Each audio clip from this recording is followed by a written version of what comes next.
Strategi politik good cop, bad cop, tingkat tinggi Megawati, Jokowi, Ganjar, Prabowo, demi Indonesia, NKRI, duet ini akan terjadi.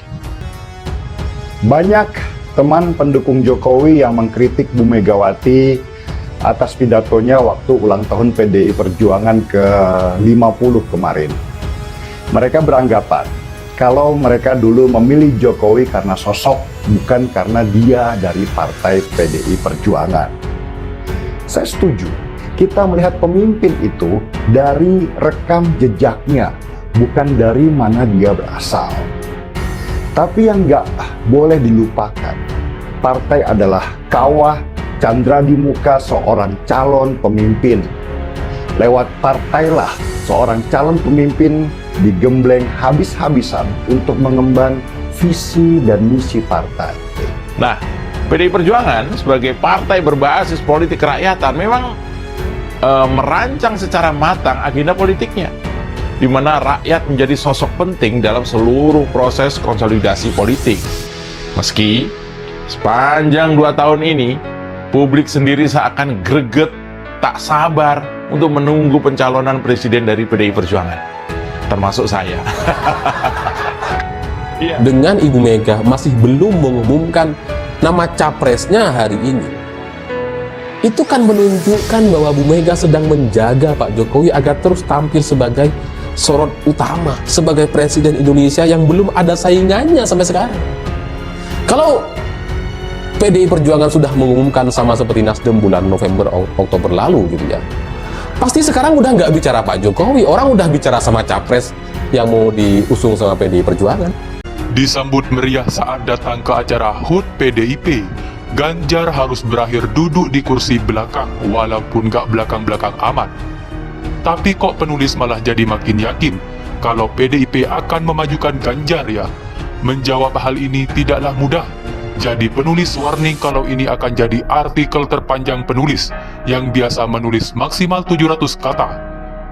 Pembaca tempatkan diri pembaca sebagai politisi senior. Tentu pembaca akan menganalisa kondisi medan perang betul. Yang kedua harus pembaca lakukan adalah kenalilah musuhmu, kenalilah dirimu. 1000 kali berperang maka 1000 kali menang. Lalu kini tempatkan pembaca sebagai Megawati. Maka yang harus pembaca sadari, ada pembenci Megawati yang mendukung PDIP karena Jokowi. Ada juga pembenci Megawati yang sama sekali tidak mendukung PDIP. Bagaimana memanfaatkan kondisi ini agar menguntungkan? Sekarang kita flashback ke era 2024 sedikit. Ada beberapa faktor yang membuat SBY waktu itu menang. Pertama, ganteng dan berwibawa. Kedua, karena pencitraan. Dan yang ketiga adalah faktor dizolimi Megawati. Faktor dizolimi Megawati ini masuk ke salah satu alasan besar terpilihnya SBY. Megawati penulis yakin sadar akan hal ini, maka untuk menjadi kingmaker Megawati, kali ini harus bertindak sebagai bad cop.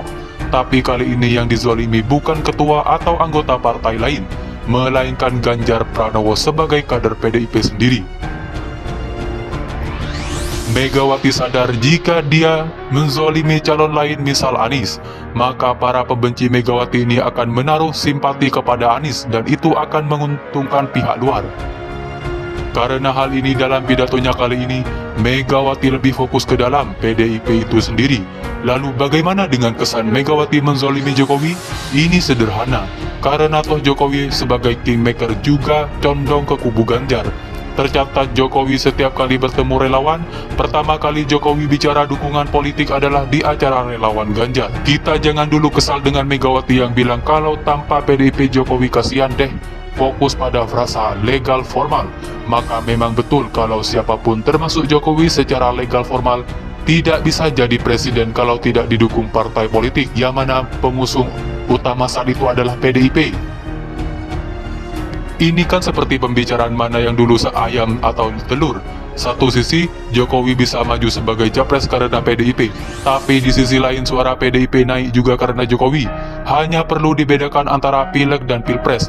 Jokowi yang digadang-gadang bakal membuat PDIP jadi 27% pada 2014 berdasar mayoritas survei, toh pada akhirnya hanya membuat PDIP mencapai 19%. Ini karena pileg memerlukan peran dari kader grassroots dan caleg itu sendiri. Dalam hal ini, Megawati menegaskan bahwa dia support penuh Jokowi saat itu.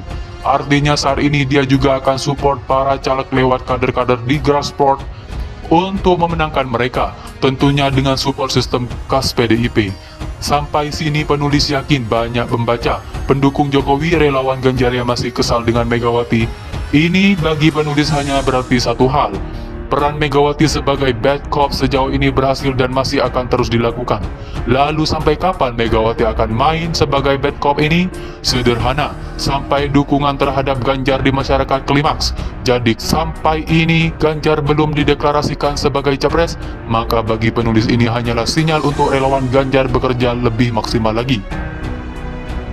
Tidak hanya di medsos tapi juga turun ke lapangan.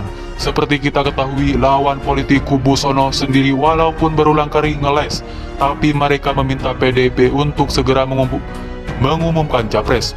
Nah, strategi bad cop ini juga berfungsi untuk mengicu kubu lawan yang sangat ini juga sedang menunggu siapa nih yang akan dijagokan PDIP. Strategi PDIP meluntang-lantung Anies CS dan koalisi lainnya juga sedikit disinggung Megawati dalam pidatonya lewat sindiran. Penulis paham banyak relawan Ganjar dan fans Jokowi yang kesal, tapi coba deh ulangi berkali-kali dan perhatikan gestur Jokowi saat Megawati menyindirnya. Lalu tanyakan pada mereka-mereka yang terbiasa memamerkan peran. Terlihat seperti kesal, namun bagi penulis itu terlihat seperti sedikit demam panggung dalam memulai aksi good cop bad cop ini. Tapi tentu Jokowi lakukan itu dengan maksimal. Demikian juga Ganjar yang tetap menyatakan setia dengan keputusan partai. Ganjar bisa saja maju lewat partai lain, modal elektabilitas dia sangat saat ini. Tapi beliau percaya dengan support sistem yang ada di PDIP, logika saja.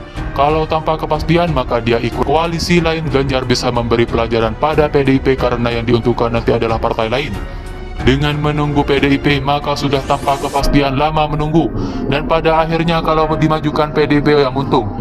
Secara logika orang akan cenderung memilih yang duluan menimbang bukan.